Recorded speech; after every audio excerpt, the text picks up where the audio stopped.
All right, we've learned how to find integrals, indefinite integrals by taking antiderivatives, definite integrals by taking antiderivatives and using the fundamental theorem of calculus. But we're going to spend a lot of time the rest of the course getting better at taking integrals, both kinds, definite and indefinite, with a lot more techniques, because so far, let's face it, there aren't that many different functions that we can find antiderivatives of, okay? If the function's a little bit too complicated, we can't figure out its antiderivative. And to be honest, that's always going to be the case. There are always going to be functions that we won't be able to figure out the antiderivative of. But there's a lot more that we can. And the first step towards getting to be able to find antiderivatives of more and more and more and more functions is what section 4.5 calls integration by substitution. A lot of people call it change of variables, okay? And you'll see that both names apply pretty well. If you look at the theorem on page 295, anti-differentiation of a composite function. Just take 20 seconds to read that.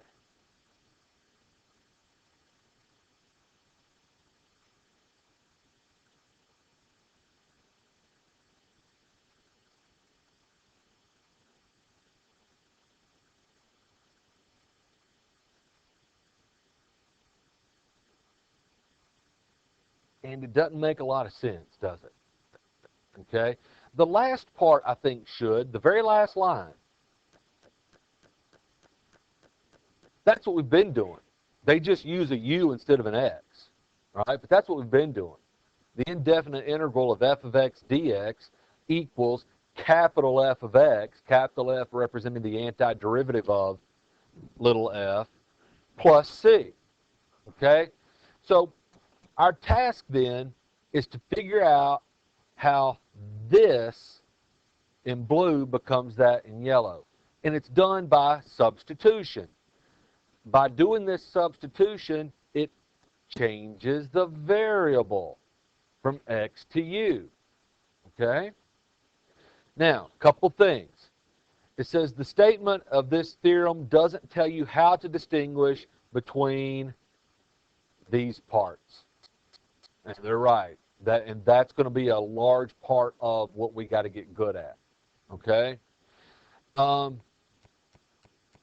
thing you got to remember, you can always factor a constant out of an integral. And so we'll need to remember to do that. Okay? And then the study tip. There are several techniques for applying substitution, each differing slightly from the others. You should remember that the goal is the same with every technique. You are trying to find an antiderivative of the integrand.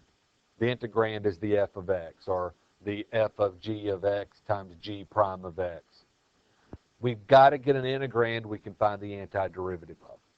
If we can't rewrite the integrand so that we can find its antiderivative, well, then we can't find its integral, either indefinite or definite. Now, let me show you how it works. We want this crazy looking thing here on the left to turn into this, because if we can get to the yellow, we can get to the answer. You with me? All right, here's how it works. And I do like calling this change of variables, and also like calling it substitution. So change of variables. Substitution and integration is like the chain rule in differentiation. It's like it, it's not the same as, it's similar to the chain rule in differentiation. Both involve composite functions. And let u equal f of x. Okay, let u be a function of x. All right? So, when we have f of g of x times g prime of x dx, start off by letting u equal g of x. So that part right there, that's going to be a u. Okay? Now, if u equals g of x, there's a couple different ways we can think of that. U equals g of x. One way we can think of this is what I have written down here. Take the derivative of both sides with respect to x. The derivative of u with respect to x we call du dx. the derivative of g of x with respect to x, we can just call g prime of x. And that's how I get this line. Now you might think, why are you doing this? Because I got to figure out what this looks like. You'll see when I put it all together. It's going to take a while. Okay? Now, here's a little algebra trick. du dx really isn't meant to be separated because du dx symbolizes the derivative of u with respect to x.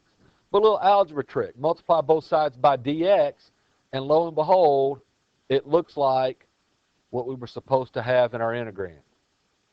Okay? Another way to think of this is what I have written here in blue. U equals g of x. Use different notation. Call that the derivative of u. And then on the right side, chain rule it. The derivative of g of x would be g prime of x times the derivative of x, which seems silly to use the chain rule when you don't have to, but times the derivative of x, which we could call dx. Either way, I get g prime of x dx. Now, I'm going to do what I had written on my paper, because even though it's kind of an algebra trick instead of a calculus trick, it's just easier for me to remember what's going on. Okay? So I'm going to write it out like on the left. Now, so here's the thing. If we can figure out what u equals, and I said if, if we can figure out what u equals, we write it down. So we won't write u equals g of x when we're working a problem. We'll write u equals x squared plus 3. Okay? And then we won't write as our second line du dx equals g prime of x. We will write du dx equals, and then we'll take the derivative of u. Whatever we decided u was, we'll take its derivative. Okay? Then we'll multiply both sides by dx. And actually we'll probably do that on the first step anyway. So, a couple things have to happen. We have to be able to figure out what u equals, and then the du has to work out to be what's in our problem. And after we do a couple of these, I'll show you just how rare it is that that's going to work out. They're going to give us a bunch of problems where it does work out, but I'll show you that they had to make them work that way. Okay? Now, when making a change of variables, we've changed everything to u so that we could integrate it. But be sure that your final answer is written with your original variable, with x. Okay? So our final answer isn't going to have the letter u in it. Our final answer is going to have x. All right, you need to see an example of this so that you will realize I'm not just crazy talking. But before we get to that, we've got a power rule for antiderivatives. Add 1 to the exponent, divide the coefficient by the new exponent. That works even with a u instead of an x. Okay? We'll call that the general power rule for antiderivatives. And we're going to come back to this after a couple of examples, but I just want you to know there are guidelines in a little gray box at the bottom of page 299. We'll come back to this in just a few minutes, okay? Let's do an example. So turn over to page 304.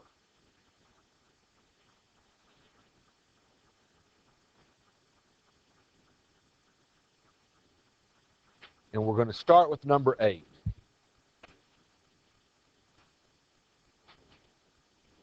It says find the indefinite integral and check the result by differentiation.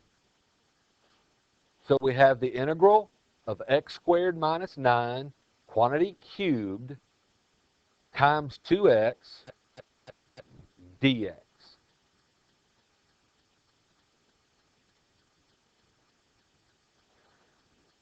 And look, if I wasn't getting ready to teach you a new technique, could we find the antiderivative of this particular integrand? Yes. But you know what we would have to do? We'd have to cube that binomial And once we had done that, we would have to distribute the 2x, and then we would have a polynomial, and we would be able to find its antiderivative. Okay? So, all is not lost on this particular problem. We could have worked this one anyway. It just would have had a lot of algebra in it, and a little bit of calculus and a lot of algebra. Okay? All right, so here's what we're going to do instead. One of the things we look for, the key is choosing the proper u. Look for quantities with exponents on them. That won't always be what u equals, but it is most of the time. Or, yeah, I'll even go with most. Okay? So, anybody see a quantity that has an exponent on it? X squared minus 9 is a quantity that has an exponent on it. So, and to be honest, we're guessing. It's an educated guess, but I'm not certain that u needs to equal x squared minus 9. Or at least I'm not certain that if u equals x squared minus 9, I can work the problem. But I think I can. So that's what I'm going for. Let u equal x squared minus 9. Now, that means, and you don't have to write this part down yet. That means, though, I can rewrite this integral. Instead of x squared minus 9 quantity cubed, if x squared minus 9 is the same thing as u, I can write that as u cubed. Okay? So that part of the integrand I can replace and make that into a u cubed. But look, I've still got 2x dx. 2x dx. And look, that's no good. The 2x is an issue because now I've got an integrand with two different variables in it. We've never had an integrand with two different variables in it. There's a reason for that. It's nonsensical. We can't have a function, well, we don't want a function that's a function of two different variables, u and x.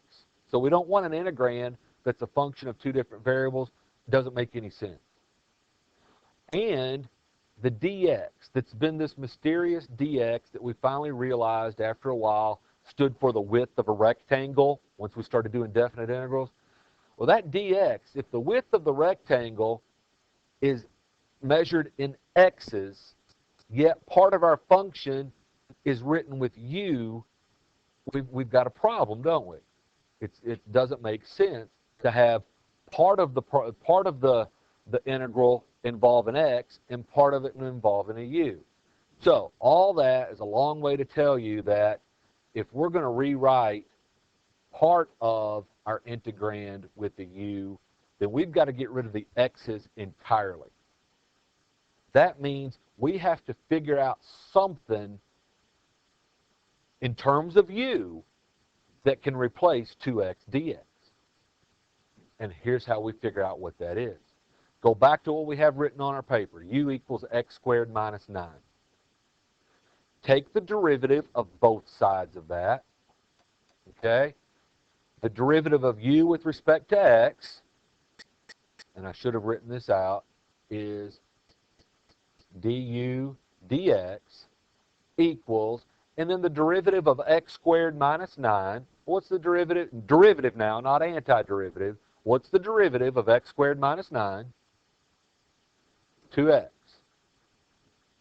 Then, so I did that, then I go here. Then multiply both sides by dx to get du equals 2x dx.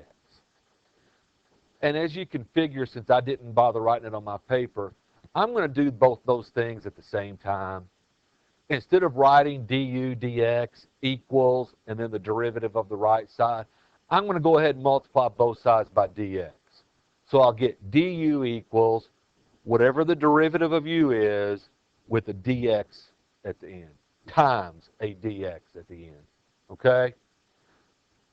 You'll see if we can save one line of paper, we'll do it. All right? Hey, isn't that cool? That means, look what I have circled over there on the right in red, the 2x dx. Look what I can replace 2x dx with. I can replace 2x dx with du. How come? Because 2x dx equals du. You've known that for years. If two things are equal to each other, one of them can replace the other one. That means I can rewrite my original problem, my original integral problem, as the integral of u cubed du.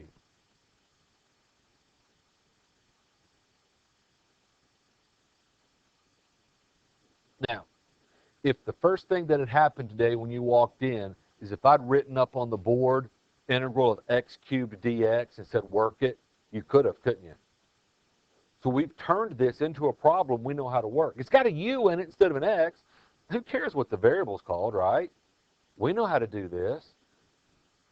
To find the indefinite integral of u cubed du, add 1 to the exponent, divide your coefficient by that new exponent, plus c.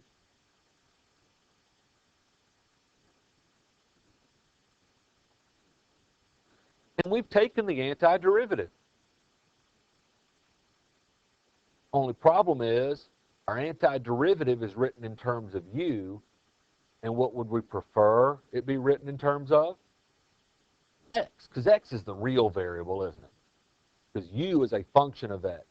So we've got this written. That u is a function. What does u equal? X squared minus 9. How do you know u equals x squared minus 9? That was the first thing we did. U equals x squared minus 9. So replace u with what it equals. X squared minus 9.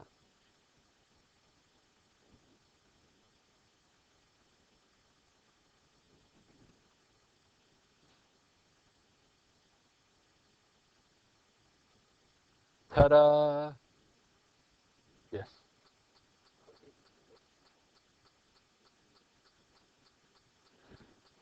All right. So now let's talk about all the infinite number of things that could have gone wrong. Okay? If that 2x dx wasn't there, instead of a 2x dx, let's say it was a 2x plus x squared minus 8 dx. The u we chose doesn't give us any way of getting rid of 2x plus x squared minus 8, does it? We're going to be stuck with u's and x's, and we won't be able to work that problem. Okay? If instead of x squared minus 9, if the problem, if that had been an x to the 4th, and we tried that, it wouldn't have worked out now, would it? Even if we had the original 2x dx back, it wouldn't work because du would equal 4x cubed. And we don't have a 4x cubed dx, we have a 2x dx. So look, they've made these problems up so that they work out. Okay? As we go through the year, we're going to run into ones that don't work anywhere near this nicely. So I know you're thinking, this is the nice one. Yeah, this is as easy as it gets. Okay? There's just a million things that could happen to make it so that we just flat out couldn't work it. Not that we couldn't work it. Nobody can work it without getting into some computer programming and really nasty stuff. But definitely so that no first semester calculus student can work it. Okay? If I just make one up, I'm probably going to make one up that none of us can work. Okay? You with me? Does that answer your question? All right, so let's do another one. Number 10.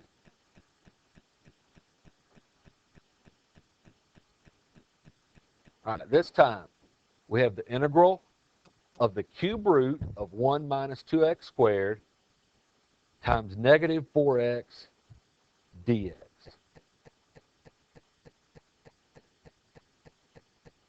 And I want to stick with my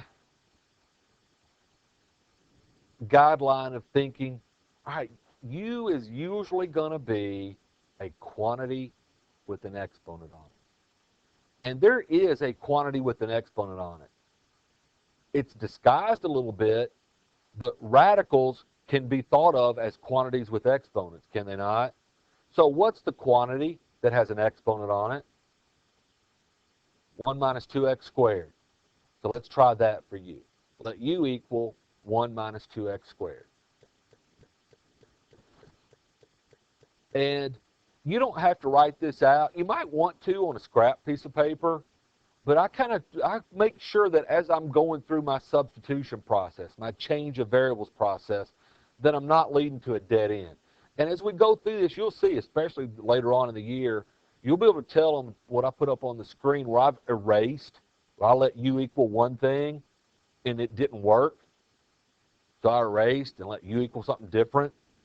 I might have erased a couple, 3 times before I found the one that I could make it work. So right now, I can take this part right here and change that into a cube root of u, can't I?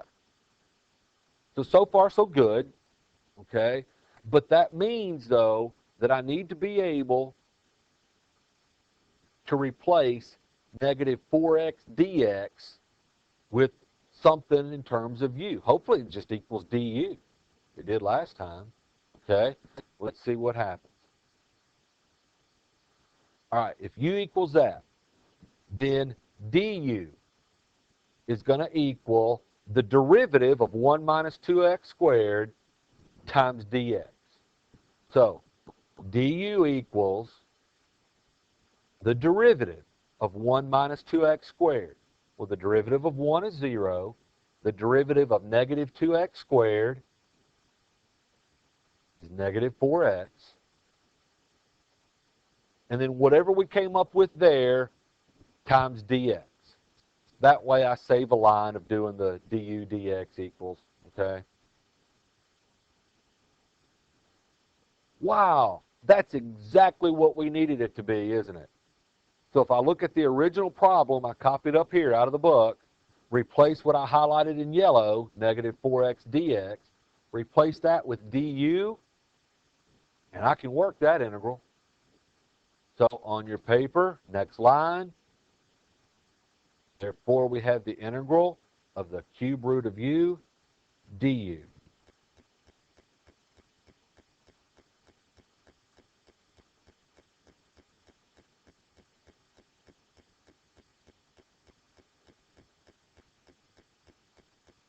All right. Now that cube root of u, I don't care if you write this next line out, but you got to think it, don't you? That cube root of u is really u to the 1/3.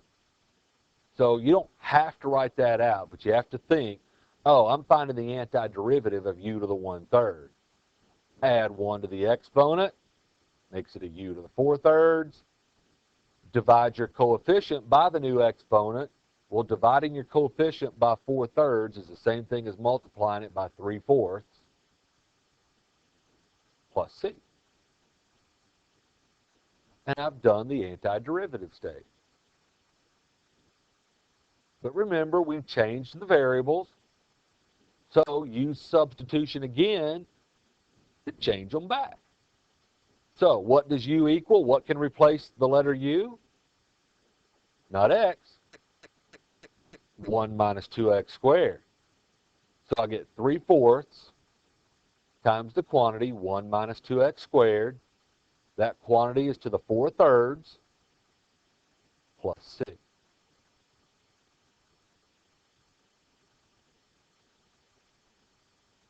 Now, there's a couple things that I think would be going through my mind if I were you. One would be, ruh-roh. The other would be, that just seems like a fluke. These are working out. Both thoughts are accurate. There should be a little ruh-roh. And yes, it is a fluke they're working out. The authors of the book made these problems so that we can work them out, so that the du has magically been exactly what we needed it to be, hasn't it? Okay. Questions? Yeah.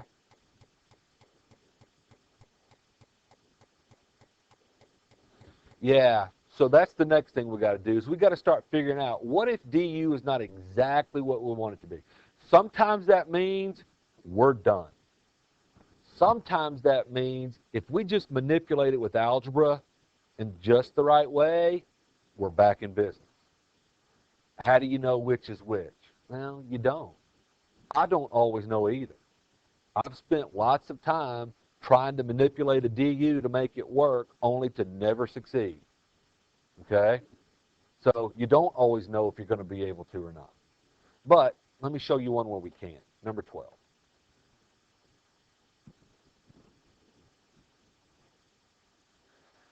We have the integral of x squared times x cubed plus 5, quantity to the fourth, dx.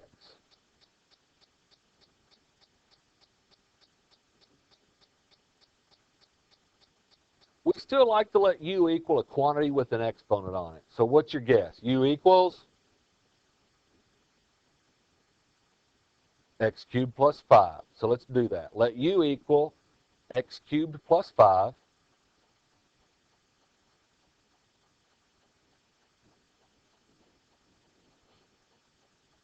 If u equals x cubed plus 5, what does du equal? What's the derivative of x cubed plus 5? 3x squared dx. All right. Some of you see the problem. Here's what we have so far. If I rewrite this integral, I can rewrite that, x cubed plus 5, quantity to the fourth, I can rewrite that as u to the fourth, and that's good. But I've still got, now it's separated, and they did this again to make it a little harder. They've separated it, but I still need to replace x squared dx. Now, in the previous two problems, du equaled the rest of the stuff I needed to replace. It almost does. That's right. We need to get rid of the 3 is what it amounts to, don't we? If du equaled x squared dx, then we're working it just like we did number 8 and number 10. But it doesn't equal x squared dx, it equals 3x squared dx. However, using a little algebra, can't I multiply both sides by 1/3? Both sides of what? Right here on this step. Can't I multiply by 1/3 by 1/3? So 1/3 du does equal x squared dx.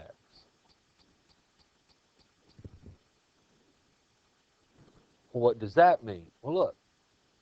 Looking at your original problem again. I can replace, so I've replaced that with u to the fourth. Replace x squared dx with what it equals. What does x squared dx equal?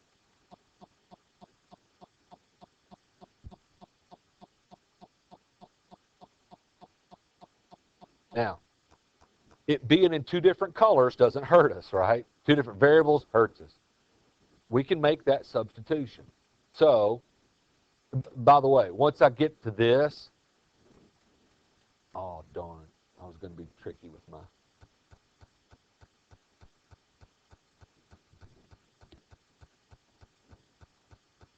Once I get there,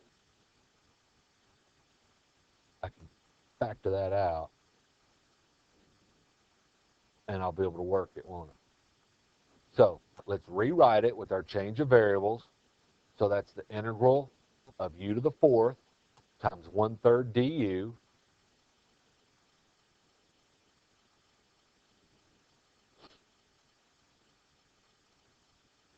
Factor the 1/3, set it in front.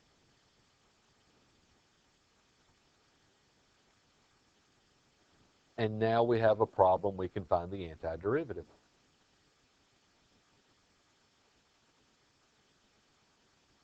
Keep the 1/3 out in front times, and then use your power rule for indefinite integrals or your power rule for antiderivatives. Make that 1/5 u to the fifth. Now, technically, I would distribute that 1/3 times that c as well, but I don't know what c is, so just keep calling it c, okay? So I've got 1/3 times 1/5, 1/15. I don't want u in my final answer, so what can I replace u with? What it equaled originally, x cubed plus 5.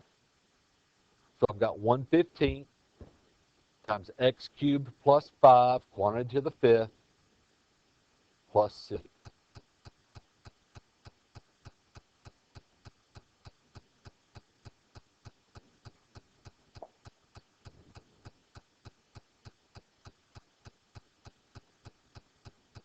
So our du being off by a constant factor from what we wanted it to be turns out not to be much of an issue, because all we got to do is multiply both sides by the right number to get, in this case, 1/3 du to equal what we needed to replace.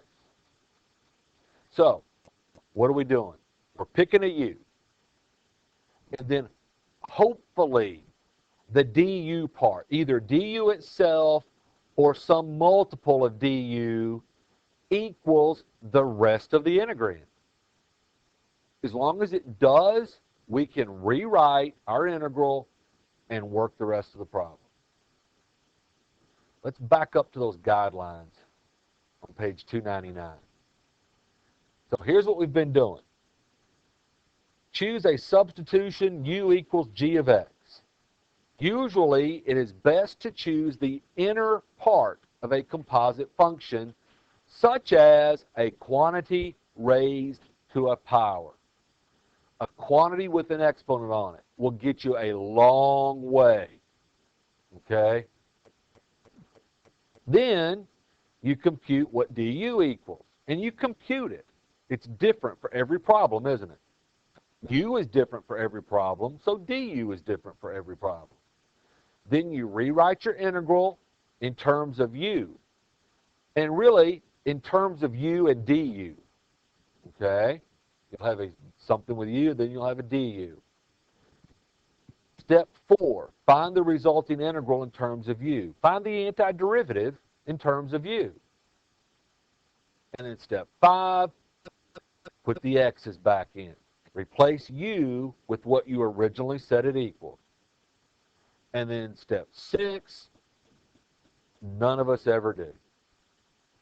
It's kind of like a factoring problem in algebra. Theoretically, you should never miss a factoring problem, because all you got to do to see if you got it right is multiply it out. Theoretically, you should never miss an integration problem, because all you got to do is take the derivative to see if you get what you started with. But look, let's be realistic. When I give you 3 hours of these without you doing step 6, you really want to make it 4-hour assignment by doing step 6? You're supposed to say yes, yes, yes, yes. But we know we're not going to. Okay? All right, so what we've been doing does fit those guidelines. Or maybe I should say those guidelines do fit what we've been doing.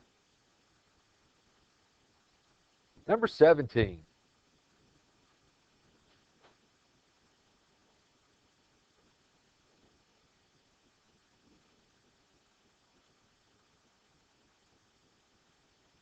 All right, what do you think you want to let u equal this time? 1 minus x squared. So the integral of 5x times the cube root of 1 minus x squared dx, we're going to start off by letting u equal 1 minus x squared. All right, well, if u equals 1 minus x squared, what does du equal? Yeah, the derivative of 1 is 0. The derivative of negative x squared is negative 2x. So du equals negative 2x dx. All right, now, let's see if we can do our substitution at this point. And we say, okay, so that would be the integral. And then the cube root of 1 minus x squared, I would write that as the cube root of u. And then we have an x dx. We got that. But it needs to be 5x dx. And what we have is negative 2x dx. Well, what do you multiply a negative 2 times to turn it into a 5? Negative 5 halves. So multiply both sides by negative 5 halves. So that's negative 5 halves du equals, and then negative 5 halves times negative 2 is positive 5x dx. So That would be a negative 5 halves, oops, yeah, du is going to replace our 5x dx, isn't it?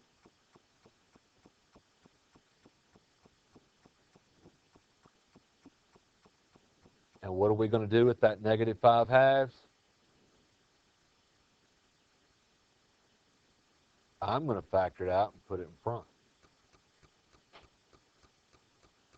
And when I factor it out and put it in front, here's what I have. I have negative 5 halves times the integral of the cube root of u du.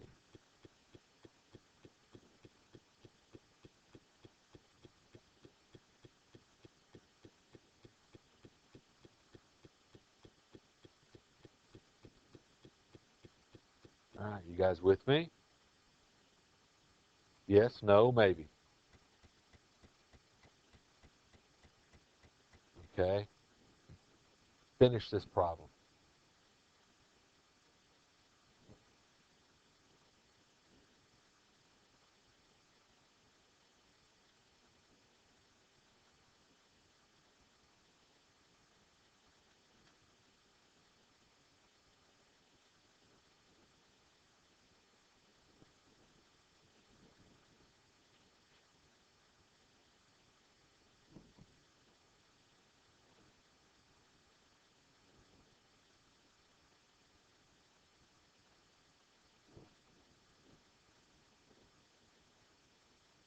And then see if you get what I get.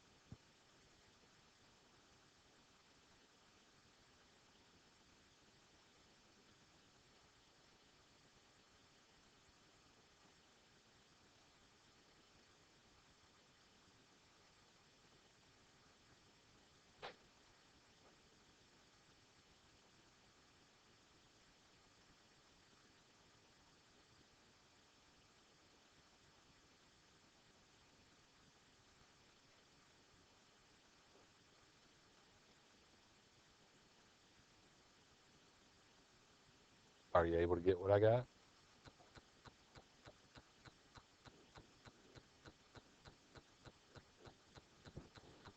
All right, that cube root of u is the same thing as u to the 1/3. So add 1, divide by.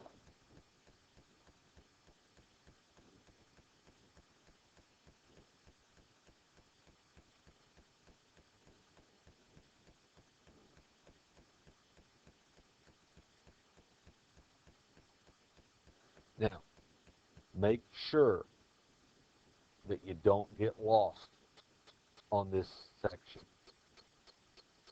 All right, every year I lose a few students when we start doing chain rule. And I lost a few of you then, but you all came back to me. Every single one of you caught back up and got it. And then every year, I lose a few students when we start doing integration by substitution. So count on being confused. That's okay. Maybe I'm not so confused as much as count on these being hard and you think you're doing them right and you get the wrong answer. I don't know if you'd call that confused or just, I don't know. But you got to stick with it and you got to come back to me. Okay? Because you can. You can, but it's not going to be easy. All right? Number 40. Good old slope fields. All right, so remember what slope fields are. The little blue segments are to signify the slopes of the tangent lines of the graph. Okay?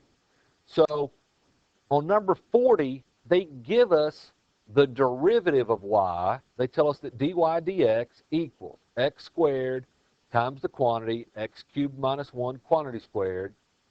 And they want us to, A, sketch 2 approximate solutions of the differential equation on the slope field, one of which passes through the given point. And then they want us to actually use integration to solve the differential equation. Okay? So first, and don't bother writing the slope field out on your paper, and also don't draw in your book. But the first thing they want us to do is to try to graph an approximate solution. So it would be something like that, and then maybe that. Okay? All right, that one I drew goes through the point they told me to. And then any other one that I draw should just be a vertical. Well, I have to make sure. Yeah, for all the x, the slopes don't change for a given x coordinate, do they? Notice that. Like when x equals -2, we've got an undefined slope. And then whatever that is, they're all the same. There, they're slanted a little bit. When x equals 0, we always have a horizontal tangent. So, okay. So there's my two approximate solutions. All right. And remember, this does matter because sometimes outside of a classroom, we know more about rates of change because we can measure that sometimes than we do about the function. So this gives us a way to get an approximation of what the function looks like when all we knew about it were different rates of change. Okay? So that's part A. Now part B. Let's use integration to figure out what y equals. All right, so let's see here.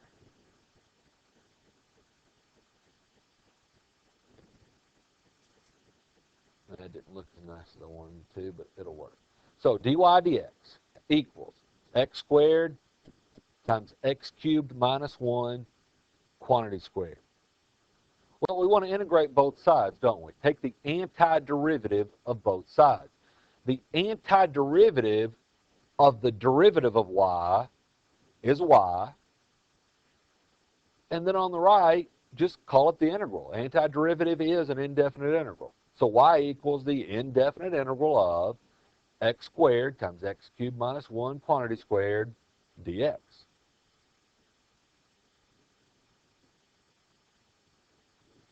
Well, we've done a few of these. You know. You really do. What's u equal? X cubed minus 1.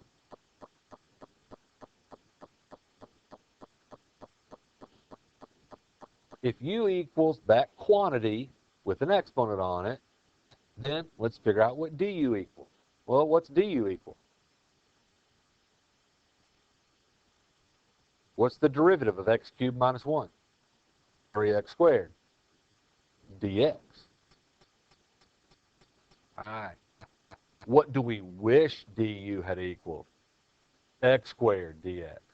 Everybody see that? All right, because again, and I stopped doing this, I didn't mean to, but if I'm doing the substitution, the x cubed minus 1, replace that with u, so I got that. So that got replaced. So now I've got to replace x squared dx. So I wish that du had equaled x squared dx, but it's close enough. If du equals 3x squared dx, multiply both sides by 1/3. And now du doesn't equal what we wanted it to, but 1/3 du equals what we wanted it to.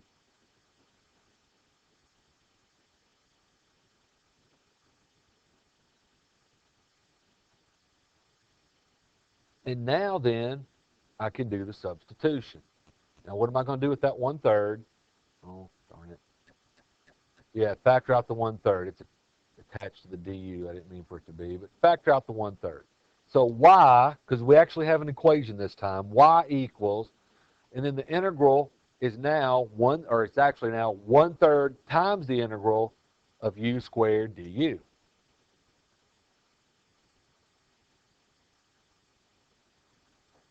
All right. What's the antiderivative of u squared du? 1/3 u to the third. Now, don't forget the 1/3 we factored out. So keep the 1/3 we factored out. And then the antiderivative is 1/3 u to the third. Also, don't forget the plus c.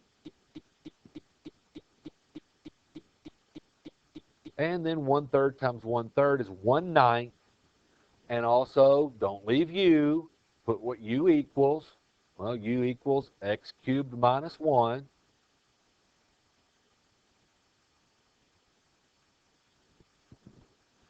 And up until this moment, that's as far as we've ever had to go in a problem, isn't it? But on this one, it's a differential equation. Our solution is supposed to go through the point 1, 0. So we can solve for C. Replace x with 1, replace y with 0.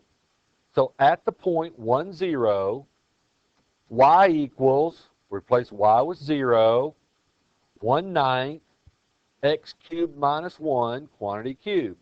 Replace x with 1, so 1 cubed minus 1, quantity cubed. Well, 1 cubed is 1, 1 minus 1 is 0, 0 cubed is 0, 1/9 times 0 is 0. So I get 0 on the left, and I just get C on the right.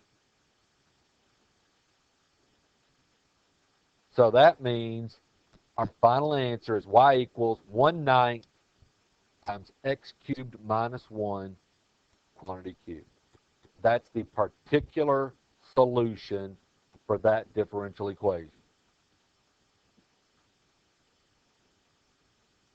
Now, here's your assignment. Start on page 304. 1 through 69 odd.